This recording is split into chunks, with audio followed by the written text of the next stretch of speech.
Assalamualaikum warahmatullahi wabarakatuh. Perkenalkan, kami dari kelompok 8 ingin mempresentasikan konsep dasar penyakit dan asuhan keperawatan pasien dewasa pada sistem pencernaan kolon.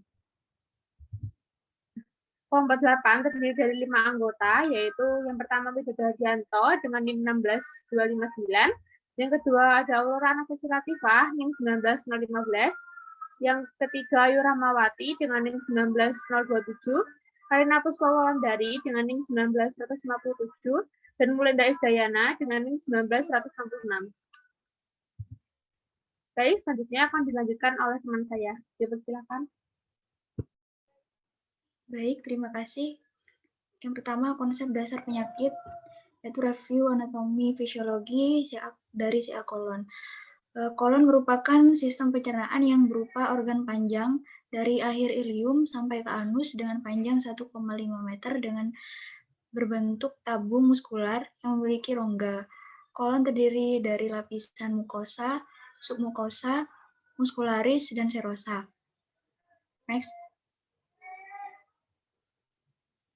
Bagian-bagian dari kolon sendiri itu yaitu ada sekung, kolon descendent, kolom transversum, kolon descendent, kolon sigmoid, dan rectum.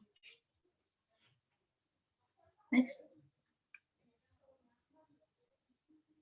Baik, yang selanjutnya pengertian dari CA kolon. Kanker kolorektal merupakan keganasan yang berasal dari jaringan usus besar yang terdiri dari kolon, bagian terpanjang dari usus besar, dan atau rektum, bagian kecil terakhir dari usus besar sebelum anus. Kolon dan rektum merupakan bagian dari usus besar pada sistem pencernaan atau biasa disebut traktus gastrointestinal. Kolon berada pada bagian proksimal usus besar, sedangkan rektum berada pada bagian distal sekitar 5-7 cm di atas anus. Kanker kolorektal lebih banyak berkembang dari polip dan secara histopatologis merupakan adenokarsinoma, yaitu terdiri atas epitel dan jaringan serta memiliki kemampuan dalam menyekresi mukus dengan jumlah berbeda-beda. Kanker kolorektal atau biasa dikenal dengan kanker usus besar atau kanker rektum tergantung di mana letak tumornya dimulai. Tumor yang dapat berkembang dalam dinding usus disebut dengan polip. Polip ini dapat menjadi ganas atau jinak. Polip jinak dapat berkembang menjadi polip adenomatosa dari waktu ke waktu. Next. Selanjutnya, penyebab atau etiologi dari CA kolon. Penyebab terjadinya kanker kolorektal sampai sekarang belum diketahui secara pasti. Akan tetapi, terdapat beberapa faktor resiko yang dapat menyebabkan terjadinya kanker kolorektal, yaitu antara lain diet tinggi lemak, rendah serat, usia atau umur, faktor genetik, faktor lingkungan, dan kebiasaan merokok. Next. Berikutnya, patofisiologi. Pada umumnya, kanker kolorektal merupakan adenokarsinoma yang berkembang dari polip adenoma. Insiden tumor dari kolon kanan meningkat meskipun pada umumnya masih terjadi di rektum dan kolon sigmoid. Pertumbuhan tumor secara tipikal tidak terdeteksi menimbulkan beberapa gejala. Pada saat timbul gejala, penyakit mungkin sudah menyebar ke dalam lapisan lebih dalam dari jaringan usus dan organ-organ yang berdekatan seperti hepar, curvatura, mayur lambung, duodenum, usus halus, pankreas, limpa, saluran genitourinary, dan dinding abdominal juga dapat dikenai oleh perluasan. Metastasis ke kelenjar getah bening regional sering berasal dari penyebaran tumor. Tanda ini tidak selalu terjadi.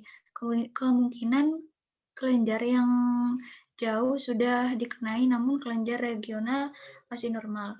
Sel-sel kanker dari tumor primer dapat juga menyebar melalui sistem limpatik atau sistem sirkulasi ke area sekunder seperti hepar, paru-paru, otak, tulang, dan ginjal. Manifestasi tergantung pada lokasi, tipe, dan perluasan serta komplikasi. Prognosis kanker kolorektal tergantung pada stadium penyebab saat terdeteksi dan penanganannya. Sebanyak 75% pasien kanker kolorektal mampu bertahan selama 5 tahun. Next. Selanjutnya, tanda dan gejala atau manifestasi. Tanda gejala klinis kanker kolorektal antara kiri dan kanan berbeda. Pada kanker kolon, bagian kiri sering bersifat sklerotik sehingga lebih banyak menyebabkan stenosis dan obstruksi.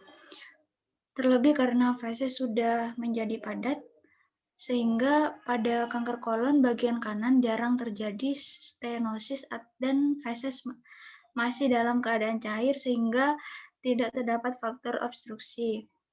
Tanda dan gejala tersebut antara lain terjadi diare atau sembelit, perut terasa penuh, biasanya ditemukan darah baik merah, terang maupun gelap pada feses. Feses yang dikeluarkan lebih sedikit dari biasanya, sering mengalami sakit perut, kram perut, dan perasaan penuh dan kembung. Berat badan menurun secara drastis tanpa alasan yang diketahui, merasa sangat lelah di sepanjang waktu, mual dan muntah, dan pada tahap lanjut dapat muncul gejala pada traktus urinarius dan nyeri pada daerah gluteus. Next. Selanjutnya, prosedur diagnostik. Tes laboratorium yang dapat dilakukan yaitu jumlah sel-sel darah sebagai evaluasi anemia, tes Gueach, CEA, ultrasonografi atau USG, endoskopi. Next.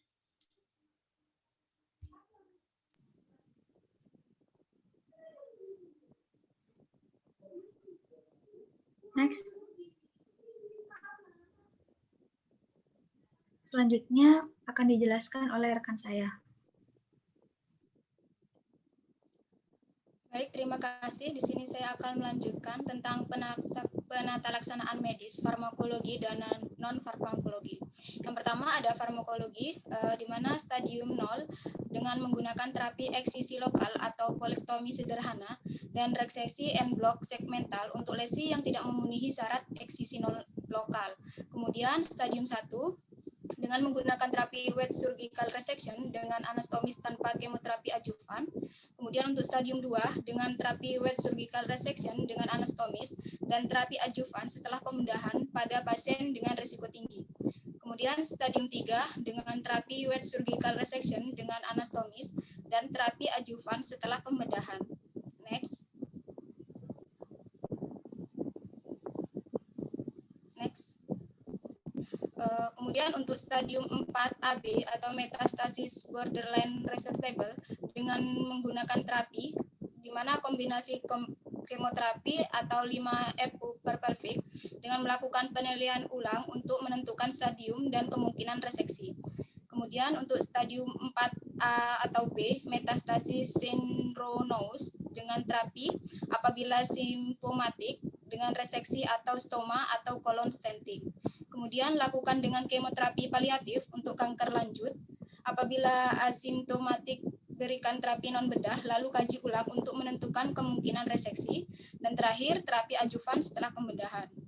Kemudian untuk stadium 4 dengan terapi reseksi tumor primer pada kasus kanker kolorektal dengan metastasis yang dapat direseksi dan kemoterapi sistemik pada kasus kanker kolorektal dengan metastasis yang tidak dapat direseksi dan tanpa gejala. Next. untuk modalitas tata laksana farmakologi, yang pertama ada eksisi lokal, polipektomi sederhana, di mana eksisi lokal ini dapat dilakukan pada polikolon atau rektum. Kolektomi endoskopik harus dilakukan apabila struktur morfologik polip tersebut memungkinkan. Kemudian eksisi transanal, ada syarat untuk melakukan eksisi transanal. Yang pertama yaitu kurang dari 30% dari lingkar rektum. Kemudian yang kedua, ukuran kurang dari 3 cm, terletak kurang dari 8 cm dari linea dentata, tidak ada invasi limfos vaskular, dan polip yang diangkat secara endoskopik dengan patologi kanker atau tidak dapat ditentukan. Kemudian untuk kolektomi dan reseksi KGB, regional en bloc, dalam melakukan reseksi KGB ini harus memperhatikan beberapa hal. Yang pertama, di mana KGB di area asal pembuluh harus dilakukan pengidentifikasian untuk pemeriksaan patologis. KGH yang positif secara klinis di luar lapangan reseksi yang dianggap mencurigakan harus dilakukan biopsi atau diangkat. Kemudian KGB positif yang tertinggal membutuhkan reseksi incomplete. Dan terakhir, setidaknya paling sedikit terdapat 12 KGB yang harus dilakukan pemeriksaan agar dapat menegakkan stadium N. Next. Kemudian penata laksanaan medis yang non-farmakologi, yaitu ada kemoterapi. Kemoterapi pada kanker kolorektal dapat dilakukan sebagai terapi adjuvan, neoadjuvan, atau paliatif. Terapi adjuvan ini direkomendasikan untuk kanker kolorektal stadium 3 dan stadium 2 yang mempunyai resiko tinggi. Yang dimaksud dengan resiko tinggi ini apabila KGB yang terambil kurang dari 12 buah, tumor berdiferensi buruk, invasi vaskular atau limfatik. Selain itu, sebelum terapi akan dilakukan pemeriksaan darah tepi lengkap, uji fungsi hati, uji fungsi ginjal, serta elektrolit darah untuk memantau efek samping. Next.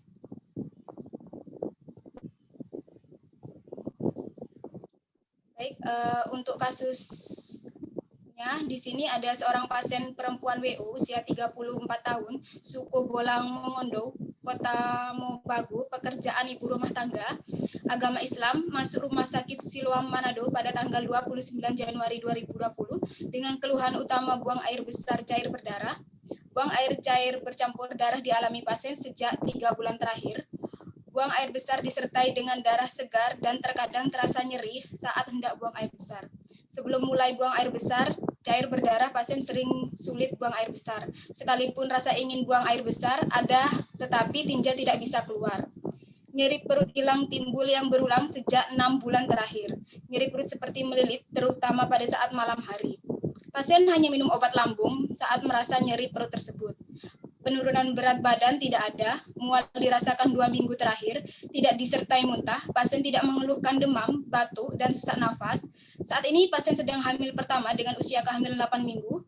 Pasien merupakan pasien konsul dari bagian bedah untuk evaluasi lebih lanjut karena kecurigaan keganasan pada saluran cerna. Riwayat penyakit hipertensi, diabetes, kolesterol, hati, asam lambung, ginjal, dan paru disangkal oleh pasien. Mengenai riwayat kebiasaan, pasien tidak merokok dan tidak mengkonsumsi alkohol. Riwayat kebiasaan mengkonsumsi makanan dengan jumlah serat yang rendah, pasien lebih suka makan daging dan ikan dalam jumlah yang banyak dibandingkan sayur dan buah-buahan. Tidak ada anggota keluarga yang mengalami penyakit serupa. Riwayat alergi obat dan makanan tidak ada. Next.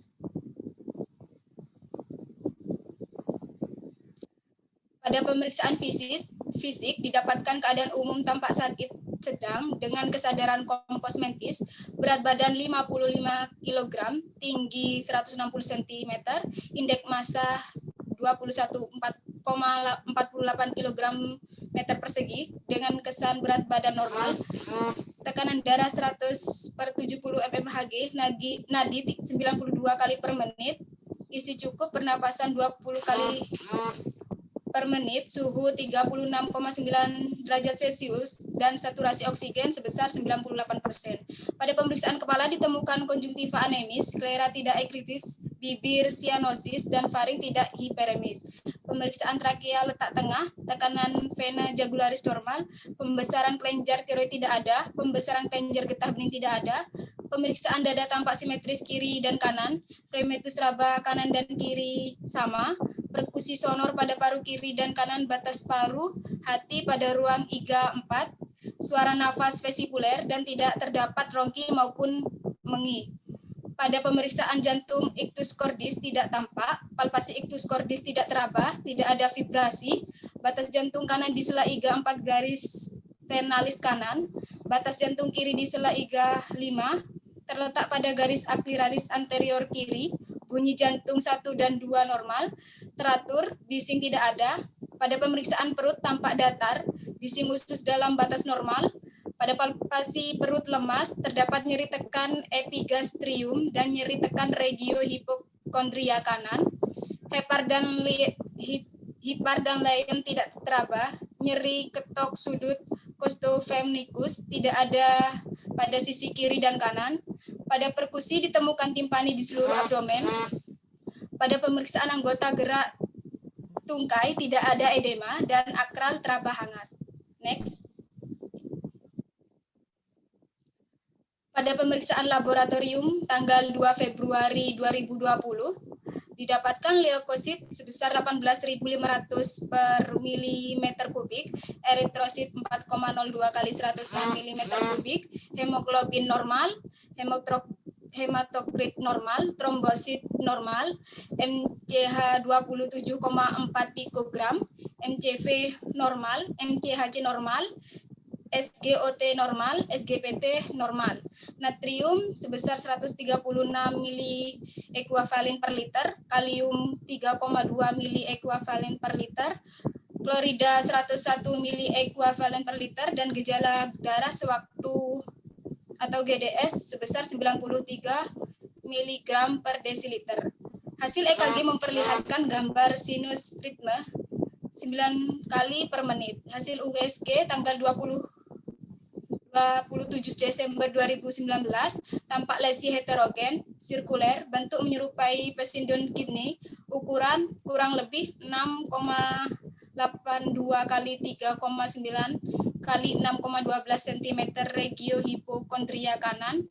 Pada kantong empedu, dinding tidak menebal, mukosa reguler, tampak eko batu dengan ukuran kurang lebih 0,51 cm, tampak cairan pada kapунdoklasi. Dari hasil pemeriksaan USG disimpulkan curiga massa intralumen, batu empedu, dan tanda-tanda pelvic inflammatory dysplasia atau PID. Next. Baik, untuk selanjutnya akan dilanjutkan oleh rekan saya. Baik, terima kasih atas waktunya. Selanjutnya saya akan melanjutkan dari pengkajian. Yang pertama yaitu identitas pasien. Namanya ini kita samakan dengan Nyonya R dengan umur 32 tahun, jenis kelaminnya perempuan, suku bangsanya Bolaang, Mongondo, Manado, agamanya Islam, status perkawinan sudah menikah, tanggal masuk rumah sakit yaitu 29 Januari 2020, dan tanggal pengajiannya 29 Januari 2020. Sumber informasinya kita dapatkan dari pasien yaitu sebagai data primer. Selanjutnya riwayat kesehatan pasien. Yang pertama yaitu diagnosa medis. Nah, setelah dilakukan pemeriksaan anamnesis, pemeriksaan fisik, laboratorium, serta pemeriksaan penunjang, dapat ditegakkan dan diagnosis suspek tumor kolon, infeksi bakterial, hipokalemia, G1P0A0 atau dengan kehamilan pertama tidak pernah mengalami keguguran dan tidak pernah mengalami kelahiran sebelumnya, dengan usia kehamilan 8-9 minggu. Selanjutnya keluhan utama. Berdasarkan kasus yang dijelaskan, keluhan utama pasien adalah ketika pasien ingin buang air besar, yang keluar itu berbentuk cairan diiringi dengan darah serta rasa nyeri timbul ketika Anda melakukan BAB. Selanjutnya yaitu riwayat penyakit sekarang. Berdasarkan keluhan utama yang dirasakan oleh pasien, ketika pasien ingin BAB, akan tetapi yang keluar bukan tinja, akan tetapi yang dikeluarkan hanya cairan yang bercampur dengan darah, serta rasa nyeri yang timbul pada saat ingin melakukan BAB. Nah, BAB yang disertai dengan darah ini sudah terjadi selama 3 bulan terakhir, serta rasa nyeri perut yang terjadi secara berulang, hilang timbul selama 6 bulan terakhir. Pasien juga mengalami mual yang dirasakan selama 2 minggu terakhir, akan tetapi tidak disertai dengan muntah. Pada saat ini, pasien sedang mengalami kehamilan dengan usia 8 minggu. Yang keempat yaitu riwayat penyakit yang dahulu. Beberapa riwayat penyakit yang dahulu seperti riwayat penyakit hipertensi, diabetes, kolesterol, hati, asam urat, ginjal, serta paru disangka oleh pasien. Nah, Sehingga pasien dari data tersebut didapatkan pasien tidak memiliki rawat terdahulu dan pasien tidak memiliki rawat alergi obat serta makanan. Yang kelima yaitu tidak ditemukan riwayat penyakit keluarga, tidak ditemukan adanya riwayat penyakit atau keluhan yang serupa dari anggota keluarga pasien. Selanjutnya pengkajian pola Gordon atau Nanda. Yang pertama yaitu persepsi dan penanganan kesehatan. Pada pasien terlihat bahwa adanya persepsi terhadap terganggunya kesehatan dirasakan dan sudah terjadi selama 3 bulan terakhir. Ditandai dengan adanya nyeri serta darah pada saat buang air besar, kesulitan melakukan buang air besar, dan pada saat melakukan PSB ada hambatan yaitu tidak dapat keluar. Hal tersebut dibuktikan dengan pasien yang melakukan pemeriksaan di RSUD Manado. Yang kedua yaitu pola nutrisi atau metabolik sebelum dan saat di rumah sakit. Nah, sebelum sakit, pola nutrisi klien sebelum merasakan sakit adalah kurang mengkonsumsi buah serta sayur dan lebih mengutamakan daging serta ikan. Nah, selain itu, klien juga kurang mengkonsumsi makanan yang memiliki tinggi serat. Pola nutrisi dan metabolik pada saat di rumah sakit tidak dijelaskan secara runtut ya di kasusnya. Yang ketiga yaitu pola eliminasi, yaitu berdasarkan kasus yang jelaskan pasien yang memiliki masalah dalam pola eliminasi yakni BAB cair serta menemukan darah dan rasa nyeri, dan hal tersebut sudah terjadi selama 3 bulan terakhir. Ini yaitu tabel yang menyebutkan bahwa itu ada frekuensi jumlah warna bau bantu kemandirian, BAB frekuensi warna bau bantu kemandirian yang dirasakan pasien pada saat sebelum dan saat di rumah sakit. Bisa dibaca sendiri nih. Lalu untuk pola aktivitas dan latihan, nah berdasarkan kasus yang dipaparkan, pasien mengalami keterbatasan dalam melakukan aktivitas tersebut. Nah, dapat ditunjukkan jika pasien mengalami nyeri hilang timbul saat keadaan pasien dan pasien sedang mengalami kehamilan dengan usia 8 minggu. Dapat dilihat ya pada tabel. Kita lanjut saja. Yang selanjutnya yaitu pola tidur dan istirahat. Nah, pada kasus yang telah dipaparkan, pasien mengalami pola tidur dan istirahat yang diganggu. Hal tersebut ditunjukkan dari keadaan pasien yang merasakan nyeri melilit pada saat di malam hari. Dengan ditunjukkan durasi waktu yang berbeda ya pada saat sebelum sakit dan pada saat di rumah sakit, yang menunjukkan bahwa pada saat di rumah sakit klien mengalami perubahan durasi serta gangguan tidur. Yang selanjutnya itu pola kognitif dan perseptual. Nah, pada pasien dapat terlihat pola kognitifnya berlangsung secara baik, dan hal tersebut dapat ditunjukkan berdasarkan pasien yang bersedia dibawa ke rumah sakit untuk memeriksakan beberapa keluhan yang dialami oleh pasien. Nah, yang pertama fungsi kognitif dan memorinya. Kemampuan dalam memahami serta daya ingatnya masih dalam keadaan baik ya. Dan fungsi dan keadaan inderanya, kemampuan mendengar, melihat, merasakan, mencium, serta mengecap masih dalam keadaan baik dan dapat berfungsi secara normal juga. Yang ketujuh yaitu pola persepsi atau konsep diri. Nah, dari kasus yang telah dipaparkan, terlihat pasien memiliki kesadaran dalam dirinya untuk memeriksakan kondisi serta kesehatannya. Nah, sedangkan pada proses pemeriksaan, pasien sangat kooperatif, diberikan pada saat dilakukan pemeriksaan, pasien tidak mengalami penolakan, dan sehingga pemeriksaan dapat berjalan dengan semestinya. Yang ke-8 yaitu pola seksualitas dan reproduksi.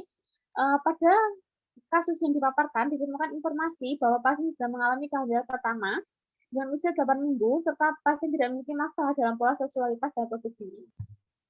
Yang ke-9 yaitu pola peran dan hubungan. Nah, berdasarkan kasusnya, dijelaskan pasien memiliki hubungan baik dengan keluarga serta lingkungannya. Yang ke-10, pola manajemen coping dan stres. Berdasarkan kasus yang dipaparkan, tidak dicantumkan secara lengkap atau tidak adanya informasi terkait bagaimana pasien mengcoping serta menangani stresnya. Yang ke-11 yaitu sistem nilai dan keyakinan. Pada kasus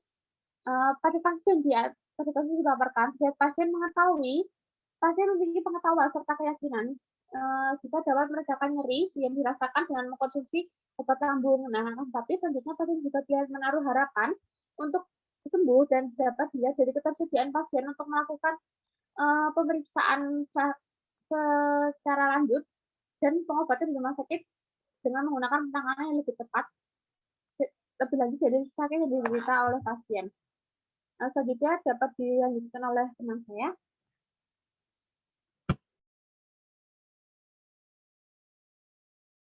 Ya, selanjutnya ini ada pemeriksaan fisik. Yang pertama ada kepala simetris, bulat, ubun-ubun tepat berada di tengah, tidak ada benjolan, kulit bersih, tidak ada ketumbe, tidak ada bau, penyebab rambut pasien merata, pipis serta belum berlubang.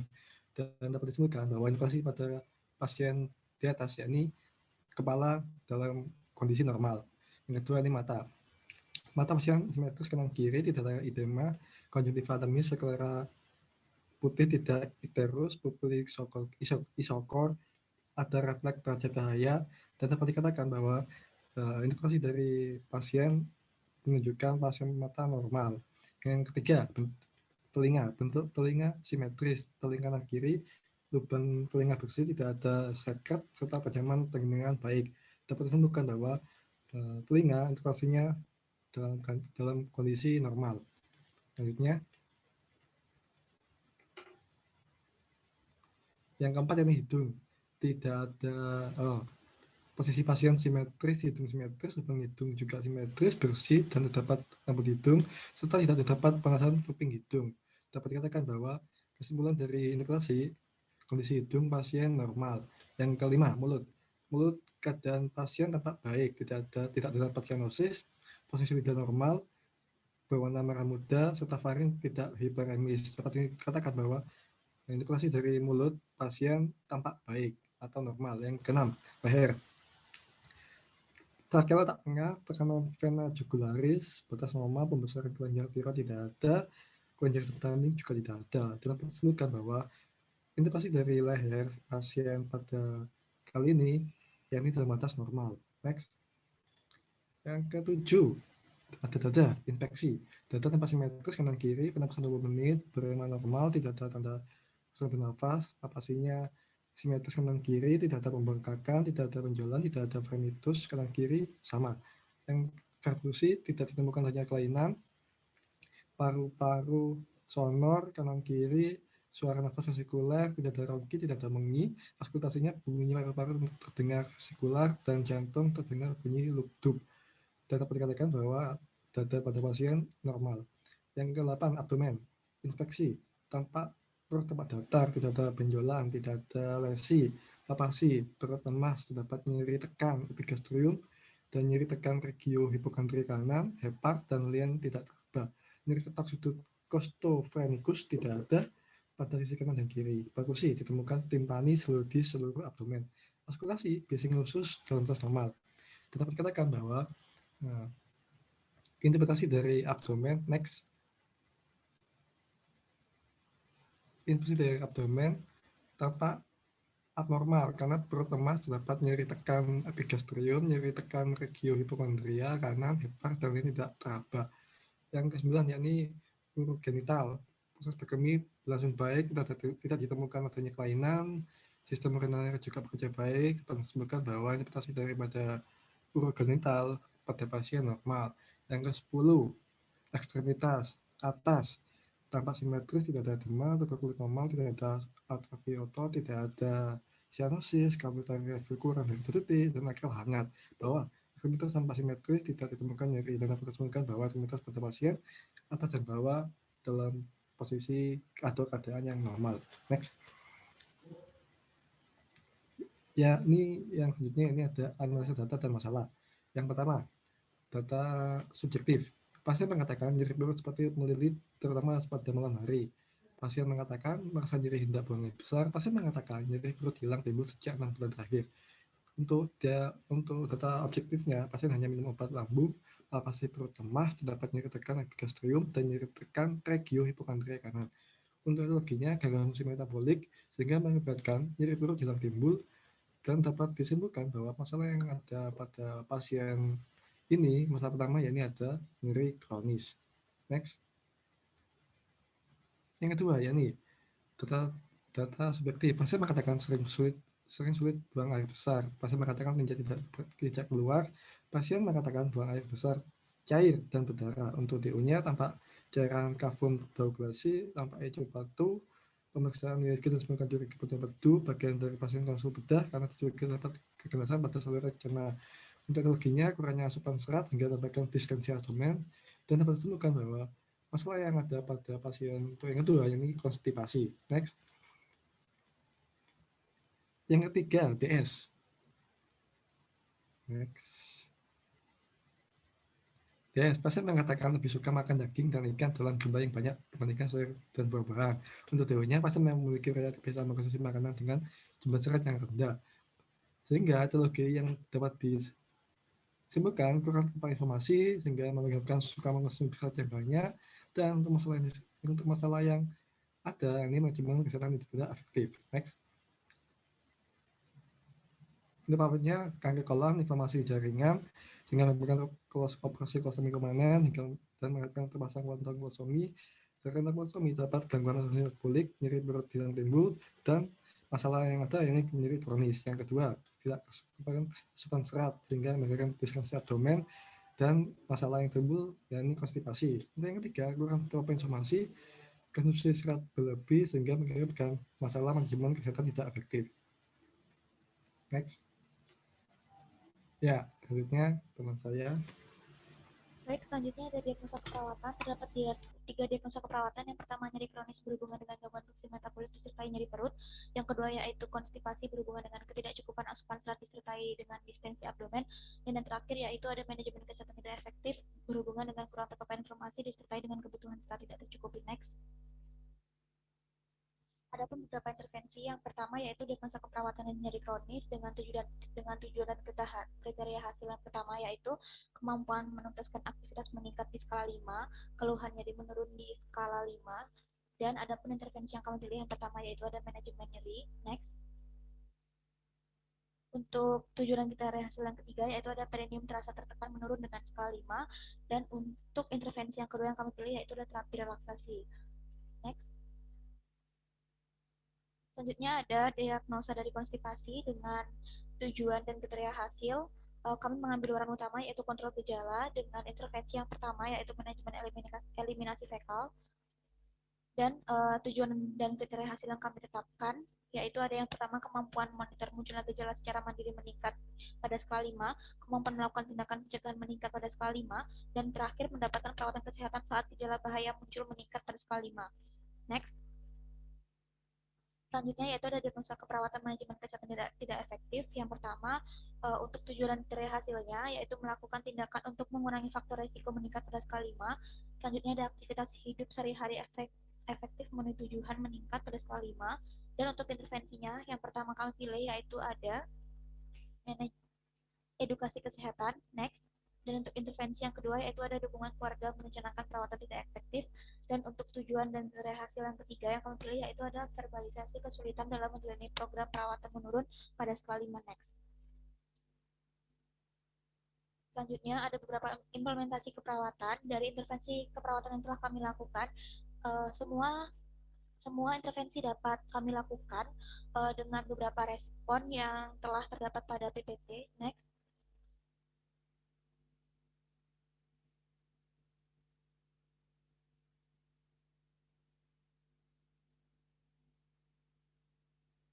Next, untuk evaluasi keperawatan, yang pertama kami mengevaluasi dari diagnosa keperawatan nyeri kronis, dan untuk evaluasinya pada diagnosa yang pertama masalah masih ada pada indikator pertama dan perencanaan masih efektif, sehingga diperlukan kembali melanjutkan dari perencanaan. Next. Yang kedua yaitu ada konstipasi, diagnosa konstipasi, dan pada diagnosa konstipasi juga masih terdapat masalah pada indikator 4 dan diperlukan juga untuk melanjutkan perencanaan dari intervensi yang telah dibuat. Next. Selanjutnya yaitu ada evaluasi dari diagnosa yang ketiga yaitu ada manajemen kesehatan tidak efektif. Dan untuk manajemen kesehatan tidak efektif, semua indikator pada 3 indikator yang telah dibuat pada intervensi telah menunjukkan skor tertinggi yaitu 5, dan pada evaluasi terakhir ini pula telah dihentikan perencanaan karena masalah pasien telah teratasi. Next. Baik, ini beberapa referensi yang kami gunakan. Next.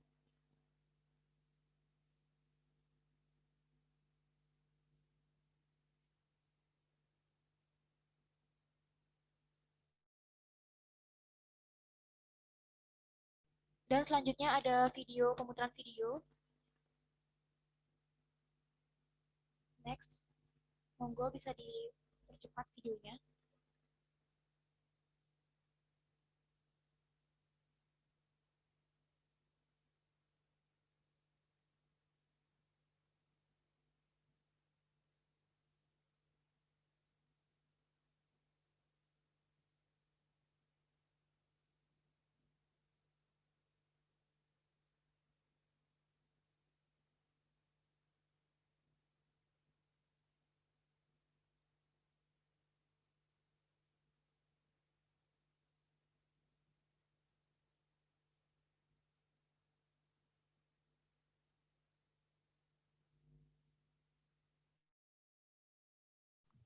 Baik, sekian presentasi dari kelompok kami. Mohon maaf apabila terdapat kesalahan dan kekurangan kata dari kelompok kami. Kami tutup dengan wassalamualaikum warahmatullahi wabarakatuh dan terima kasih.